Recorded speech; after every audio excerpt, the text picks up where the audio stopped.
think we finally might have finished this Don't say group that. of films. Don't say that. I We enjoy. better have finished this, Rennie Harlan. We are about to review The Strangers, Chapter 3. I just don't want it to be over yet. I have fun Stop. with these. See, you being silly. You being facetious right now. Okay, I'll let you go ahead and get started. Stop it. I like these though. They're fun. Okay, sure. Or horror. It's rated R. It's 1 hour and 32 minutes. And it stars Madeline Petch, Gabriel Basso, and Emma Horvath. Okay.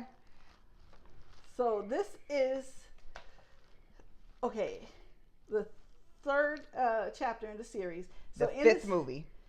Yes. This is the fifth one of The Strangers. There's the original one. There's Pray at Night, Chapter 1, Chapter 2, Chapter 3. Yeah, but the Chapter 1 is the same exact one as the original. We talked about this when we reviewed Chapter 2 in 2025. But this is supposed to be a whole separate group of movies. Like, I mean, yeah, the first one is the same thing as the original Strangers, but they decided that they wanted to write all of these. They wrote them, and then they said, we're going to split them up into 3 movies, and that's how you had 3 movies. They filmed them all at the same time, within like 52 days or something like that.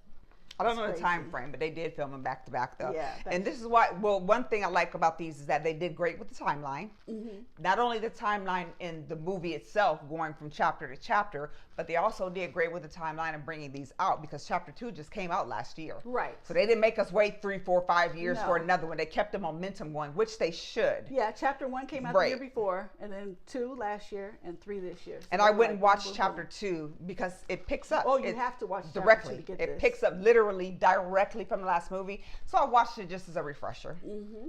Mm-hmm. I took my dad with me to see it, and he had not seen Chapter 2, but he's like, sure, I want to go to the movies with you. And he was lost, kind of. So you at least need to see Chapter 2 for sure if you're going to see this one. Yeah. And by the way, in this series, which is considered to be the most brutal chapter, Maya collides with the masked killers and finds the only way out of this nightmare is in it. So this is what takes place. Literally, we've seen the last one.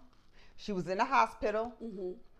This one picks right directly up from there to see what the rest of her story is. Because we're hoping she's in the hospital. Her family's coming to get her. They're on their way to get her. It's going to be all cool. But that's not what happened. This one actually does what I hope it would do, which was give us a little bit more background on the killers. Right. They did that very well. Yeah, they show you a lot of how they got started. What we call like their origin. Like their origin story. Because we always wonder, where are these people? How come nobody? Why aren't they arrested? Because this is not making any kind of sense for them to keep killing people like this and nobody's around. And what this film gives you with playing with the origin of it, when you see there's a sheriff involved, it made me think immediately of Texas Chainsaw Massacre. Mm-hmm. That nasty, nasty sheriff that was in that movie has the same vibe as the sheriff in this one. Mm-hmm. So it started making sense when they were showing us, how did this stuff happen? Why are the townspeople in an uproar? All these folks are dying. Where are you going to find out? Why?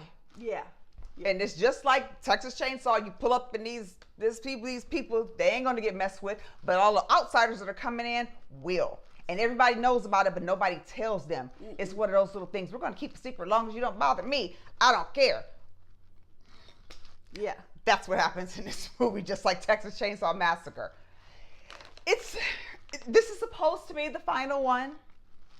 I have fun with these movies because it's horror and they're creepy and they're scary. I like them. They wrapped it up good. It's wrapped up. There's probably not going to be anywhere I wouldn't see any reason why there would be, but I'm not going to tell you why. I see a pinch of something that could come in a spinoff, and it's with the main character. It's not with the killers. It's stuff that she ended up going through, leaving from this hospital. I'm about to go home. I just experienced this nightmare. It's her who I'm worried about. Will there be another one? Not supposed to be, but we don't know. I want to see how this one is going to do at the theater as far as the box office goes, because sometimes that might determine whether they're going to try another one or not. Well, this one's not doing too well. I looked. No. The first one did good. Mm-hmm. The second one did a little less. Mm-hmm. And then this one has done even less. But don't you want to see the wrap up? I wanted to see the wrap up. Yeah. So I knew I was going to see the third one. Yeah. I'm like, did I love the second one? Not necessarily. I didn't love it. But I was like, I got to see how they end it. I want to see. I need to see, yeah, you know, about the background, you know, the origin story for the killers. I didn't know that that's what they were going to do, but I was hoping. Yeah. So I think they did a good job wrapping it up. I'm not like, I don't have questions anymore. Mm-hmm. I had a lot of questions before this one. They were answered. Right, they were. Yeah. So I think we already said this, but I'm just going to read it just to make sure I didn't miss anything. Okay. Rennie Harlin simultaneously filmed all 3 films of this trilogy. The producer explained that the lead star would film scenes for the first film in the morning and scenes for the second film in the afternoon, commuting to many different locations for filming several times a day. That's taxing as hell for not just the actor, but for the whole crew. Yeah. That's some serious work they put in. Mm-hmm. Salute to that. Many reshoots had to be done due to the negative backlash on the previous films, primarily because audiences and critics felt the first film was too similar to the 2008 original, leading to a desire for more original content, character development, and answers about the villains. Yes. There we go. They heard me because I was like, perfectly. We didn't even, I felt like, remember I said this, that we wasted our time seeing that first one because we have seen The Strangers and they basically just did the same exact movie. They went outside. Instead of being all in the house, they just went outside. Yeah. So it wasn't much of a change. So it's funny because when we reviewed chapter 2, we said the same exact thing. Like that one was just like the other one. What was the purpose of it being made? Yeah. So we totally agree, and I'm glad they at least addressed it. Addressed it. Yeah. Because I did want to learn more about the villains, and thank you for that. Yeah. The film's cast includes 1 Oscar winner, Rachel Sinton. In 2018, she won an Academy Award for Best Live Action Short Film for The Silent Child that she both wrote, produced, and starred in. Go, girl.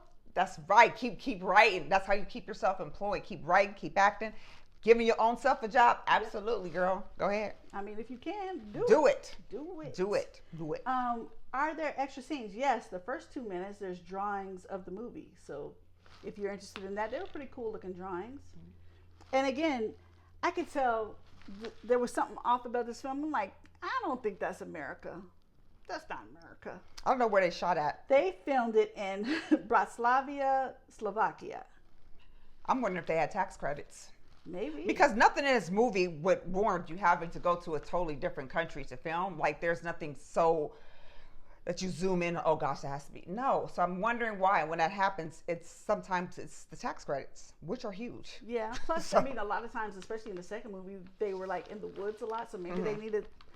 But then we have woods here. We have like the Appalachians. You got to deal with it depending on the weather. It's a lot that goes into it. So if you could get tax credits back, plus it's great weather, great scenery, and it's cheap to fly people there, then I understand. I'm just curious because this wasn't a movie where it needed to be done. Yeah, I didn't think so either. That's why I was like, where was this film? Because it seemed a little odd. Mm-hmm. The tomato meter, the critics are giving it 18%. That's awful. That's an F. That's just awful. Wow, y'all. And the popcorn meter, the people are giving it 51%. Damn. Okay. Are y'all just guaranteeing that I can't have fun with these movies anymore? What gave y'all the right to decide that I couldn't watch these movies anymore? You gave it a really low score. Because these movies are just not the best. But go ahead and say what you're giving it. What are you giving it? You know, I just like the gore. I think they're fun. They scare me sometimes. And I just have fun with it. I'm not saying it's going to win an Oscar or anything like that, but they're fun for me. And we've seen five of these. I think it's probably time to wrap it up. They probably give it Razzie, but not Oscar. Razzie? Yeah. It's probably time to wrap it up and go out with some grace and dignity. So I'm going to say, let's leave this chapter 3. I enjoyed watching all of them. I still watch Strangers at Pray at Night because I like that when I still get scared when I'm watching it. And I respect the 5 that you put out. Now let's just leave it so it doesn't get run into the ground like Friday the 13th. Put out all 5. You keep saying that like the same people put out all 5. I know that the same person put out. No, I didn't say the same people put out all 5. I'm saying I liked all 5 of the movies. I don't care who directed it. Okay. I'm saying I enjoyed all 5 of them, and it was a good run. That's what I'm saying. Yeah. I don't know who directed all of them. Let it die. Yeah. Yeah, because we don't want to run it like Friday the 13th. You don't want to run it into the ground like that. And they're about to bring out talking about bringing out a series for Friday the 13th. I'm like, why? It didn't go out with the bang. How many Friday the 13th were there? No, literally, like tons. 17? It's a ton of them. Some of them I didn't like at all. But let's with The Strangers, Run was great. I have fun with it. Now it's time for something new to scare me. Yeah, That's all it's time for you to give the clappers. Yeah. And for the clappers, honestly, this is just the average 3 for me. Average 3 clappers for me. Okay. But, you know, they wrapped it up pretty good, and now it's over. I'm going to go with 2 clappers, and the only reason I'm even giving it 2 is because they did do what I was hoping that they would, which was give us an origin story on the killers. And I don't know, maybe I couldn't enjoy it as much because I had to like explain some stuff to my dad because he didn't see part 2. I was like, Dad, you didn't see part 2. Maybe you sit this one out. I don't know. But no, I want to go to the movies with you. Okay. Because I'm like having to explain some stuff. You're gonna find out. See the second one to really get this one. I mean, I think he still kind of ended up enjoying it. I briefly explained what was going on and reminded him about the first chapter. You know, the first chapter because he did see the Strangers, the first one. But you know, missed long the time whole ago, part 2 that leads into part 3. Yeah. Yeah, he didn't see this recent Strangers chapter 1 or chapter 2, but that's why I rewatched it because it was just last year. We literally just reviewed that, but I still like to watch it again just as a refresher. Of course, because it's just like basically one long movie. You could have like a movie night, a horror movie night, back to back. Do 1, 2, 3. Yep, and then you get the full picture. Mm-hmm. And you're gonna find out like the creepy thing that I always liked about these movies, which I wanted to know, like where did this come up from? Is Tamara home?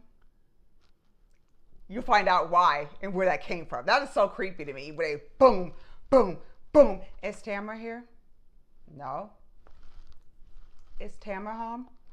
Dude, we just told you no. What the? They do this in it, and you're gonna see it gets deep. There's some kids in this movie too because it's an origin, so they go way back.